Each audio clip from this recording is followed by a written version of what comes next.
Top 25 SOC Analyst Interview Questions and Answers. Welcome to today's video, where we'll dive into the top 25 SOC Analyst Interview Questions and Answers. Whether you're preparing for your first cybersecurity role or looking to level up your career, this video will guide you through real-world interview questions, practical explanations, and impressive sample answers.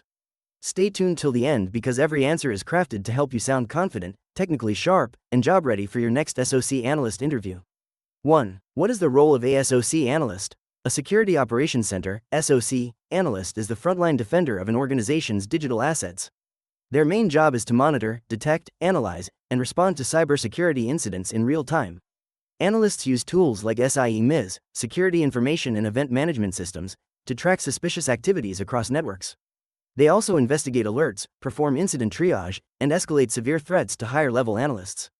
In essence, SOC analysts ensure continuous protection of critical infrastructure, minimizing risks before they escalate into major breaches. The role demands vigilance, curiosity, and technical precision. 2. What are the key responsibilities of a SOC analyst? SOC analysts have a wide range of responsibilities that include real-time threat monitoring, incident detection, log analysis, vulnerability management, and incident response coordination.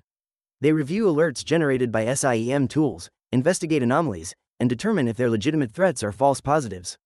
Analysts also document incidents, recommend preventive actions, and help strengthen system defenses. They collaborate with IT and security engineers to update firewalls, endpoint protection, and intrusion detection systems. The ultimate goal? To maintain an organization's cyber hygiene and ensure compliance with security standards such as ISO 27001 or NIST.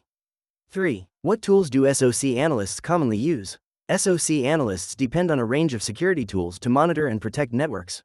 The most critical is the SIEM platform, like Splunk, IBM QRadar, or ArcSight, which aggregates logs and identifies suspicious behavior. They also use IDS, IPS systems such as Snort or Suricata to detect intrusions. For endpoint protection, tools like CrowdStrike, Carbon Black, or Sentinel are popular. Familiarity with these helps analysts quickly identify and mitigate security incidents. 4. What is a SIEM and why is it important? A Security Information and Event Management (SIEM) system collects, correlates, and analyzes log data from across an organization's IT environment. It's crucial because it gives SOC teams centralized visibility over network activities. By setting correlation rules, SIEMs detect unusual patterns, like multiple failed logins or sudden data transfers, that might indicate a breach. Popular SIEMs include Splunk, QRadar, and Logarithm. Without a SIEM, it's nearly impossible to detect attacks in time, as modern networks produce billions of log events daily. It's truly the backbone of any SOC. 5. How do you differentiate between a false positive and a true positive? A false positive is an alert that appears suspicious but is harmless, whereas a true positive indicates a genuine security incident. To distinguish them, analysts analyze contextual data such as IP reputation, event history, and user behavior. For instance, if an employee logs in from a new location, it could be flagged, but checking VPN logs might show it's legitimate. SOC analysts must balance caution and speed, investigating every alert thoroughly while avoiding alert fatigue.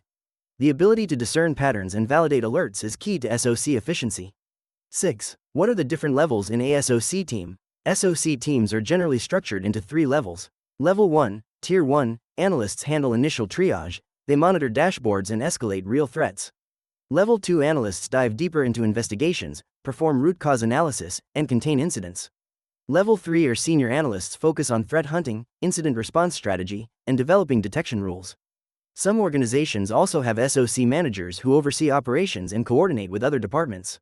This tiered model ensures that incidents are managed efficiently based on their complexity and impact.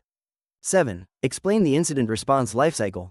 The incident response lifecycle typically includes 6 stages: preparation, identification, containment, eradication, recovery, and lessons learned. During preparation, teams set up tools and processes. Identification involves detecting potential incidents. Containment focuses on limiting damage, while eradication removes the threat entirely, like deleting malware. Recovery restores normal operations, and lessons learned ensures continuous improvement. SOC analysts play a crucial role in every step, from early detection using SIEM alerts to documenting post-incident findings that strengthen future defense mechanisms. 8. What is threat intelligence, and how do SOCs use it? Threat intelligence refers to actionable information about potential or existing cyber threats. SOC analysts use this intelligence to predict, detect, and prevent attacks. Sources include open-source feeds, dark web monitoring, and commercial databases. For instance, Learning about new phishing campaigns targeting your industry allows analysts to adjust detection rules accordingly. Threat intel helps analysts connect the dots between suspicious IPs, malware hashes, or command and control servers. It transforms reactive defense into proactive security, a hallmark of a mature SOC. 9. What is the difference between IDS and IPS? Both intrusion detection systems, IDS, and intrusion prevention systems, IPS, monitor network traffic, but their actions differ. An IDS only detects and alerts when suspicious activity is found, it's passive.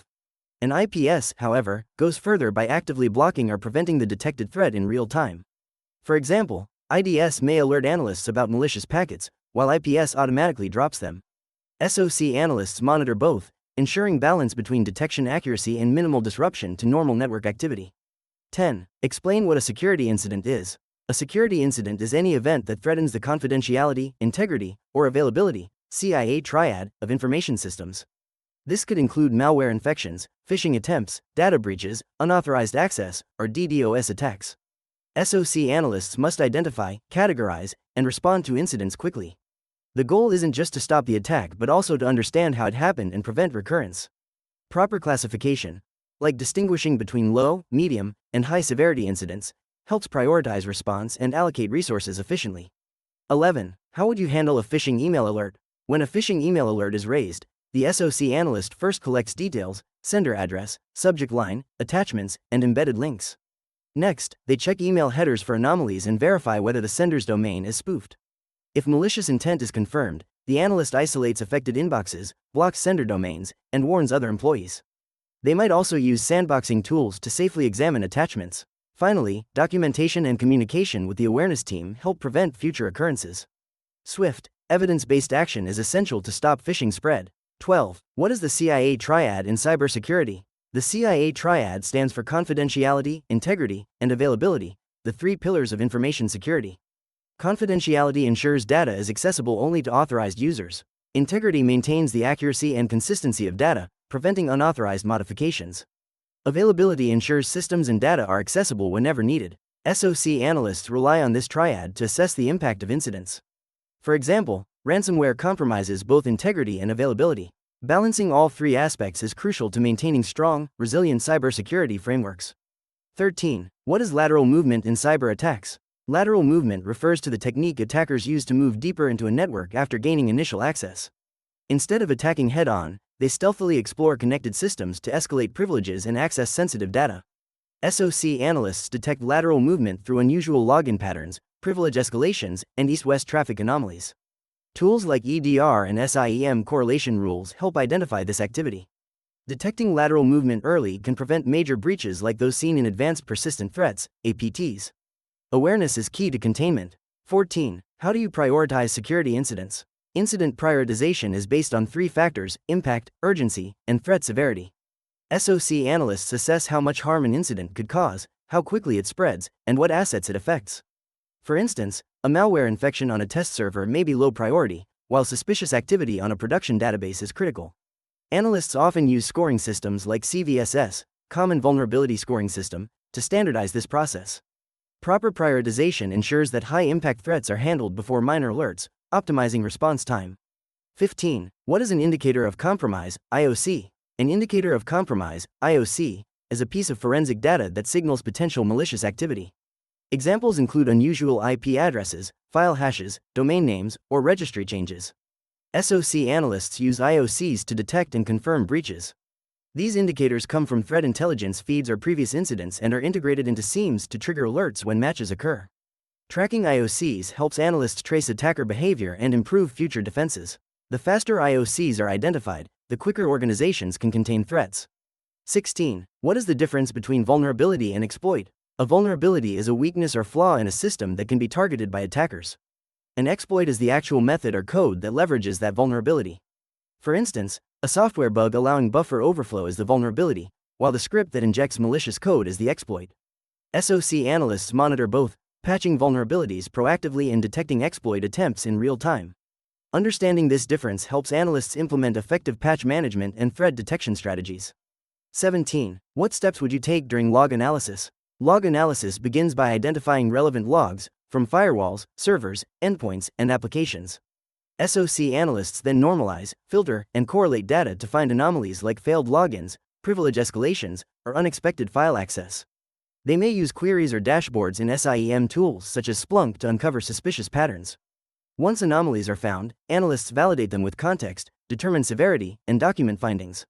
Detailed log analysis provides the foundation for early threat detection and forensic investigations. 18. What is threat hunting, and how does it differ from incident response? Threat hunting is a proactive approach where analysts search for undetected threats using hypotheses and behavioral analysis. It's different from incident response, which is reactive, responding after an alert is generated. In threat hunting, analysts leverage historical logs, threat intel, and behavioral baselines to uncover stealthy attackers like APTs. It's about discovering what's lurking under the radar. Effective threat hunters help strengthen detection rules and reduce false negatives, making the SOC more resilient against evolving attack patterns.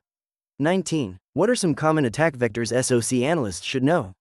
Common attack vectors include phishing, malware infections, SQL injection, cross-site scripting, XSS, brute force attacks, ransomware, and insider threats. Each vector exploits different weaknesses, human error, application flaws, or misconfigurations. SOC analysts must monitor for signs of these attacks in network traffic, logs, and user activity. For instance, brute force attempts can be identified by multiple failed logins, while SQL injections show abnormal database queries. Recognizing attack vectors helps analysts detect early warning signs and craft stronger defensive rules.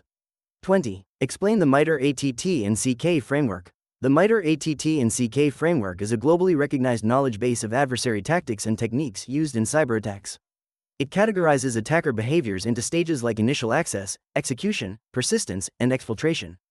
SOC analysts use this framework to map incidents, improve detection coverage, and strengthen defense strategies. For example, by aligning SIEM alerts to MITRE techniques, analysts can identify gaps in visibility. It's an essential reference for understanding attacker workflows and building better detection and response mechanisms. 21. How do you respond to a ransomware attack? In a ransomware incident, the SOC analyst's first step is containment, immediately isolating infected systems to prevent the spread. They disconnect affected machines from the network, disable shared drives, and block the attacker's command and control channels. Next comes identification, where analysts analyze ransom notes, file extensions, and malware signatures to determine the ransomware strain. Recovery typically involves restoring clean backups and patching vulnerabilities exploited during the attack. It's crucial never to pay ransoms. Instead, report to authorities and use decryption tools if available. Afterward, a post-incident review ensures stronger endpoint protection, better backup policies, and employee awareness against phishing or malicious links, common ransomware entry points. 22. What are some common SOC metrics and KPIs? Key SOC performance metrics include MTTD, mean time to detect, and MTTR, mean time to respond, indicators of how quickly threats are identified and resolved. Others include false positive rate, incident closure rate, and number of escalations per analyst.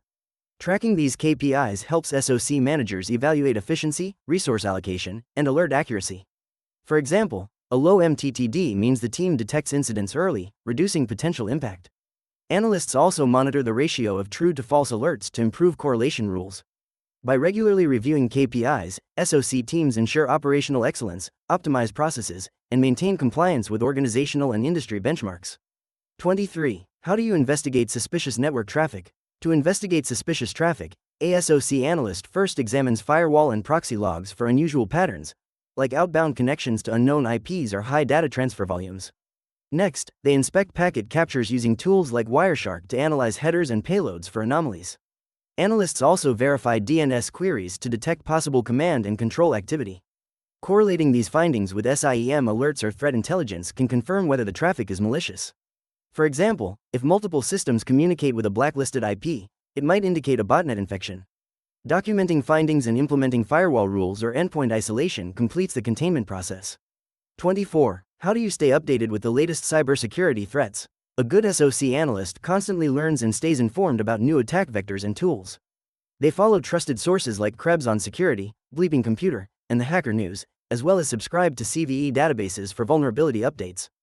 Participating in cybersecurity communities on Reddit, Twitter, X, or LinkedIn, and attending webinars or CTF, Capture the Flag, competitions, also helps sharpen skills. Analysts often earn certifications such as CompTIA Security Plus, CEH, or Splunk Certified Power User to stay ahead. Continuous learning is vital in cybersecurity, because threats evolve daily, and yesterday's defense might not stop tomorrow's attack. 25. Why do you want to work as a SOC analyst? A strong answer combines technical interest with purpose. For example, I'm passionate about cybersecurity because it's both intellectually challenging and meaningful. I enjoy analyzing data, solving puzzles, and staying ahead of evolving threats. Working as a SOC analyst lets me actively protect organizations from real-world cyber risks while continuously learning and growing.